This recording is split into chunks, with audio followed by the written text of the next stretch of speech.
우리 오늘 이 말씀을 통해서 사람을 세우려면 이라는 제목으로 함께 하나님의 말씀을 나눠보고자 합니다.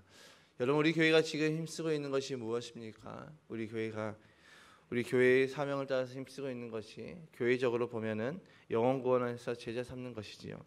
또 샬롬 스쿨을 통하여서는 우리가 예수님의 제자, 예수님의 다음 세대를 세우는 것을 목적으로 두고 있습니다. 결국 우리 교회 그리고 또 샬롬 스쿨을 통하여서 우리 교회가 힘쓰고 하는 것이 무엇입니까? 결국은 사람 세우는 것이 목적이죠. 누구의 사람을 세우는 것입니까? 예수의 사람입니다. 예수님의 사람이죠. 이것을 우리가 망각하고 잃어버리는 순간 교회는 타락하게 됩니다. 이 사실을 망각하는 순간 교회는 변질되어 버립니다. 목회자가 예수님의 사람을 세우지 않고 자신의 사람을 세우려는 순간 자신의 욕심이 들어가죠. 자신의 사람을 세우려는 순간 자신의 감정이 들어갑니다. 자신의 사람을 세우려는 순간 자신의 힘이 들어갑니다. 그래서 결국 어떻게 되느냐? 자기를 드러내고 자기를 높이게 되는 것입니다. 내가 높아져야지 내 사람을 세울 수 있고, 내가 높아져야지 나의 어떤 카리스마를 가지고 사람을 이끌어갈 수 있다고 생각하기 때문이죠. 그래서 우리는 내 사람이 아니라 예수님의 사람을 세우기에 우리는 힘쓰고 있습니다. 사도 바울이 위대한 이유가 무엇일까요? 사도 바울이 위대했던 이유는 그의 탁월함 때문이 아닙니다. 그가 탁월했기 때문에 그가 위대했던 것이 아니라 그는 복음을 전하는 그 순간부터 죽는 그날까지 단 한 번도 자기가 사도가 된 이유에 관해서 한 번도 잊어본 적이 없었습니다. 자신의 목적, 자신의 본분을 잃지 않았다는 것이죠. 수많은 사람들이 사도 바울을 높이고 사도 바울을 따르고 수많은 사람들이 사도 바울에게 몰려들어도 그는 단 한 번도 내가 하나님으로부터 보냄받은 자 사도라는 그 사실을 잊지 않았습니다.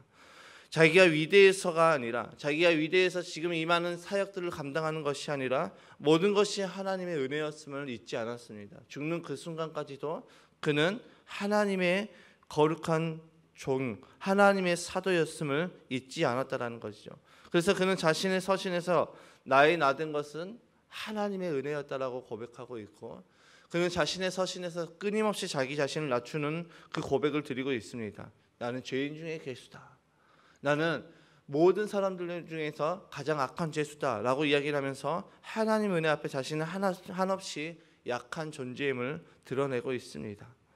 그렇기 때문에 그는 높아지지 않았고 교만해지지 않았고, 그는 단 한 번도 내 사람, 내 제자를 만들지 않았습니다. 예수 그리스도의 제자, 예수 그리스도의 사람을 만드는 데 힘썼던 것이죠.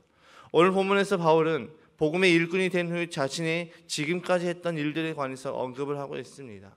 그는 예수님께서 나 때문에 기꺼이 고난을 받으셨기 때문에 나도 여러분을 위해서, 골로새계 성도들을 위해서 고난을 받는 것을 기쁘게 여겼다라고 고백하고 있죠. 24절의 말씀에 이제 나는 여러분을 위하여 고난을 받는 것을 기쁘게 여기고 있으며 그리스도의 남은 고난을 그분의 몸 곧 교회를 위하여 내 육신으로 채워가고 있습니다. 이제는 내 삶이 예수님이 나 때문에 기꺼이 받으셨던 고난을 이제는 내가 여러분들을 위해서 기꺼이 감당하고 있으며, 이제는 나의 남은 모든 삶을 그리스도의 몸 곧 교회를 위해서 채워가고 있다라고 표현하고 있습니다. 자신이 복음을 전하다가 고난받는 것은 곧 그분을 위해서 고난받는 것이기 때문에 기쁨으로 감당하고 있음을 고백하는 것이지요. 그리고 그는 고난 중에서도 끝까지 사명을 감당하는 모습을 보여주고 있습니다.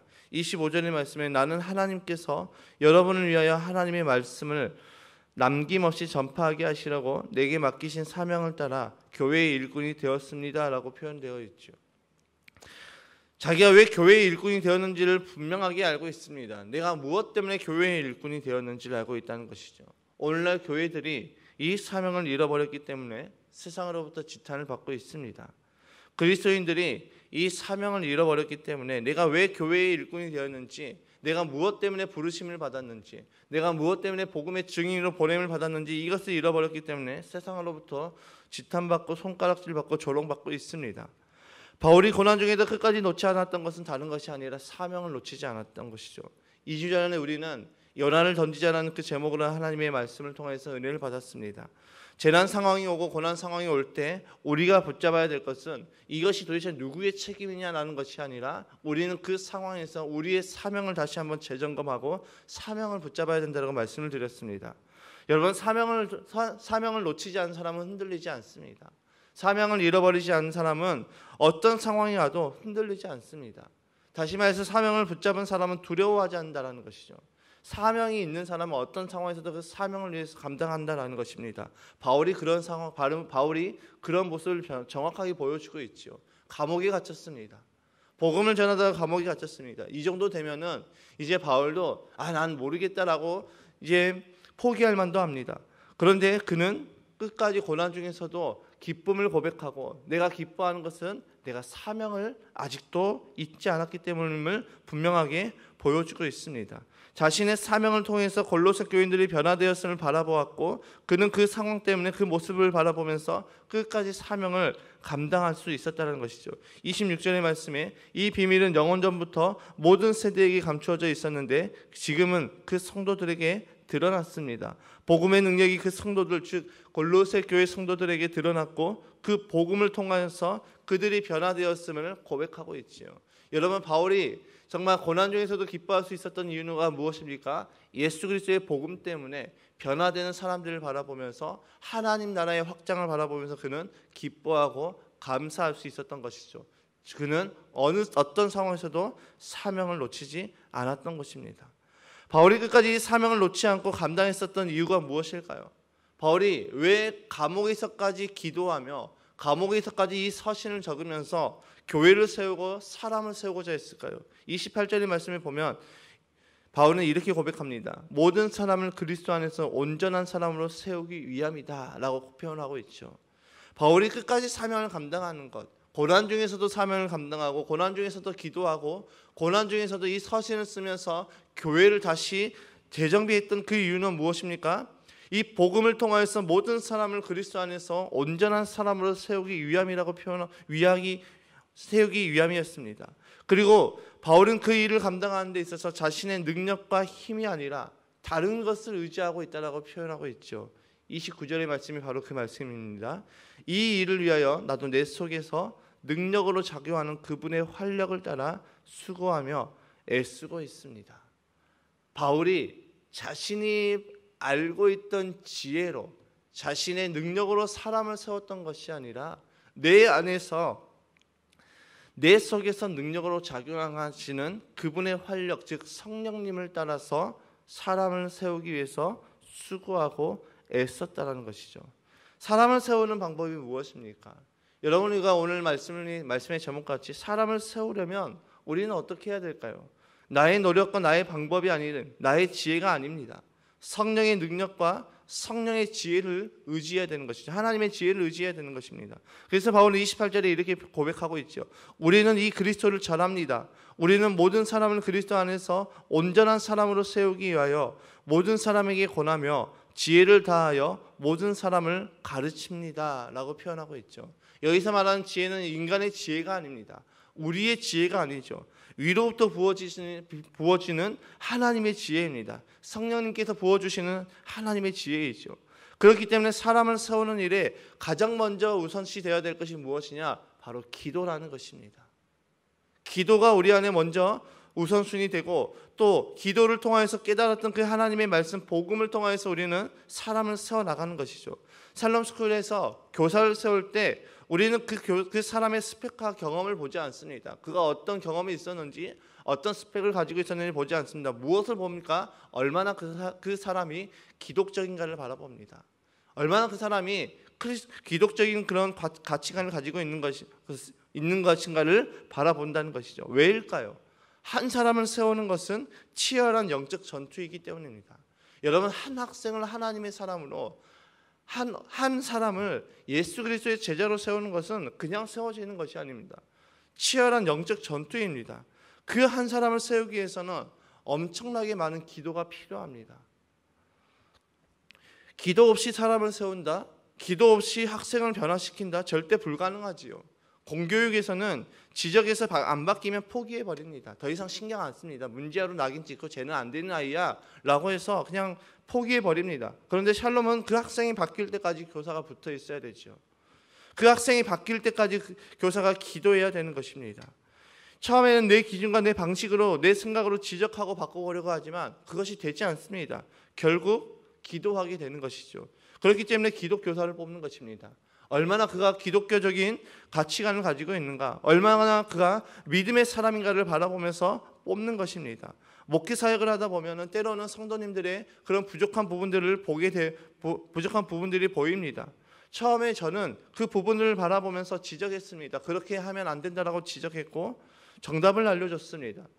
그런데 놀랍게도 그 정답을 알려줬을 때 변화되기보다는 오히려 역반응으로 나타납니다. 시험이 들거나 아니면 좀 저를 멀리하는 그런 모습들을 보게 되었습니다. 상처를 받게 되는 것이죠. 그래서 지금은 어떻게 하느냐, 지적보다는 기도하고 있습니다. 그분이 변화되기를 기도하고 있죠. 최근 유엘이에게 저희가 보기에도 너무나도 좋지 않은 행동들이 보였습니다. 처음에는 제가 막 화를 내고 혼내기도 했죠. 그리고 샬롬 본부에서 주임을 맡고 있는 처형에게 이제 이런 상황들을 이야기했습니다. 이런 상황들이 참 이해가 되지 않는다라고 이야기했습니다. 심각하게 이야기하는 우리를 보러 이야기를 하고 있는데 처형이 이렇게 웃으면서 이렇게 이야기했습니다. 그 모습이 나타나는 것은 지금 유엘이에게 그런 교육이 필요한 시점이라고 시그널을 주는 것이라고 표현했습니다. 스스로 자책하거나 낙심하지 말고 그 부분에 대해서 교육을 시키면 된다라고 이야기했습니다. 우리는 9살 아이를 이제 막 키워가고 있기 때문에 그 수준에서밖에 생각하지 못하지만 이제 특히 샬롬을 다니는데 왜 이렇게 행동을 할까라는 그 생각이 우리를 지배했지만 중학생 아이를 키우는 부모는 달랐습니다. 수많은 아이들을 바라보면서 수많은 케이스를 바라보는 그 부모들은 달랐다는 것이죠. 교사들은 달랐습니다. 그 과정은 당연하게 지나가는 것이니 그 부분에서 교육을 해주면 된다고 이야기했습니다. 그러면서 샬롬에서도 이 부분이 필요하다고 이야기했습니다. 아이들에게 교사가 보기에 불편한 모습들이 보이면 그것을 먼저 지적하는 것보다 그것을 교육해주고 기도해줘야 된다고 이야기를 했습니다. 여러분, 제가 해보니까 지적은 너무나도 쉽더라고요. 이 사람의 단점에 대해서 이야기하는 건 너무나도 쉽습니다.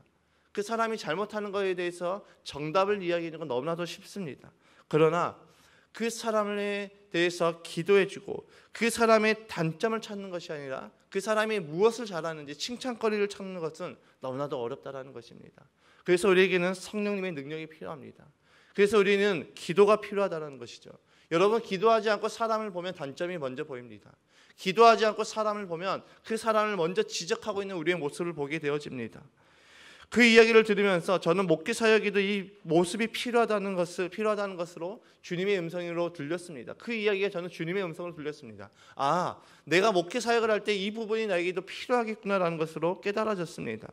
저의 수준에서 이해하려고 하니까 제가 이해되지 않았던 성도들의 모습을 바라보면서 저 역시도 정죄하고 있었습니다. 저 역시도 그 사람을 비판하고 있었습니다. 저 사람 왜 저러지? 저 사람을 정말 이해할 수가 없네 라고 생각하며 정죄하고 비판하고 있는 지난날의 모습을 제가 회개하게 되었습니다. 여러분, 오늘 사도 바울의 고백에는 사람을 세우는 방법이 있습니다. 그것이 무엇입니까? 하나님의 말씀과 기도였습니다.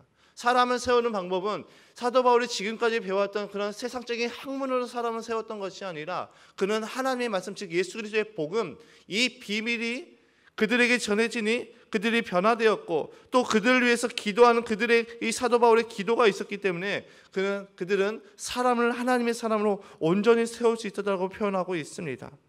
여러분, 복음을 가르치고 전하고 그를 위해서 기도하고 하나님의 지혜를 구하는 모습이 우리에게도 있어야 되는 것이죠. 우리 교회가 사람을 세우는 데 힘쓰고 있습니다. 영혼 구원에서 제자 세우자. 특히 우리는 VIP를 세우는 데 우리는 전심전력을 다해서 달려가고 있습니다. 이 부분에 있어서 우리가 기도하지 않으면 우리는 세울 수가 없습니다. 어떻게 기도하지 않는데 VIP를 세울 수 있겠습니까? 믿음의 자녀들도 믿음으로 세우기 위해서는 기도가 필요한데 하물며 하나님을 알지 못한 자들이, 예수님을 믿지 못한 자들을 하나님의 사람으로 변화시키는 데 있어서 우리의 기도가 없이는 절대적으로 불가능하다는 것이죠. 그래서 우리는 오늘 이 새벽에도 우리의 VIP를 위해서 기도해야 되는 것입니다. 내가 섬기는 그 VIP를 세우기 위해서 우리는 기도해야 됩니다. 또 다음 세대를 세우기 위해서 우리는 기도해야 되는 것입니다. 우리의 다음 세대는 그냥 세워지는 것이 아닙니다. 그냥 교육자 한 명 세우면 알아서 되겠지, 이것이 아니라는 것이죠. 전 세대가 함께 통합해서 기도하면서 우리 다음 세대를 세우기 위해서 기도해야 되는 것이죠. 이 사역을 내 힘과 내 기준으로, 내 판단으로 하게 되면 어떻게 될까요? 우리는 바리새인처럼 정죄하고 비판하고 있게 되는 것입니다. 그래서 우리는 오늘도 성령 충만함을 구하고 성령의 도우심을 구하는 것입니다. 내가 내 기준으로 사람을 판단하고 정죄하지 않고 성령의 능력으로 그 사람을 위해서 기도하기 위해서 오늘도 우리는 성령의 충만함을 구하는 것입니다. 왜 성령 충만함을 구하십니까? 왜 새벽을 깨우셨습니까? 우리는 성령 충만함을 구하여서 우리의 다음 세대, 또 우리의 VIP, 우리의 교회, 특히 교회 안에서 믿음이 연약한 분들을 위해서 세우기 위해서 우리는 오늘도 성령 충만함으로 기도하고 있는 것입니다. 그 위대한 사도 바울도, 그 탁월했던 사도 바울도 한 사람 한 사람을 세우기 위해서 내 속에서 능력으로 작용하는 그분의 활력을 따라 수고하며 애를 썼다라고 표현하고 있습니다. 그는 자기의 힘으로 사역하지 않았습니다. 자기의 생각으로 사역하지 않았다는 것이죠. 성령의 인도함을 따라서 사역을 감당했다라고 말하고 있습니다. 여러분, 우리 안에 성령의 충만함을 구합시다. 우리 안에 그분의 지혜가 부어주기를 구합시다. 오늘도 우리가 성령 충만함을 구하고 오늘도 그분의 지혜를 구합시다. 사람을 세우기 위해서는 그 사람을 위해서 기도하고 그 사람에게 복음을 가르치고 교육하는 것입니다. 여러분, 예수 그리스도를 알지 못한 자가, 하나님을 알지 못한 자에게 어떻게 복음을 가르치겠습니까? 어떻게 복음을 전하겠습니까? 어떻게 복음을 교육하겠습니까? 성령 충만한 우리의 삶을 통하여서 그들에게 복음을 가르치는 것입니다. 그리고 그가 우리의 삶을 바라보면서 그 안에 예수님을 받아들일 때, 그때 우리는 이제 예수 영접 모임, 생명의 삶, 이런 것들을 통해서 복음을 집중적으로 가르치는 것이죠. 그래서 오늘도 우리는 하나님의 성령 충만함을 구해야 되는 것입니다. 그래서 오늘도 우리는 성령의 지혜를 구해야 되는 것입니다. 그 성령의 지혜로, 성령의 능력으로 또 VIP를 세워서 영혼 구원에서 제자 삼는 삶을, 또 다음 세대를 예수님의 제자로 세워나가는 저와 여러분의 삶이 되시기를 주님의 이름으로 축복합니다.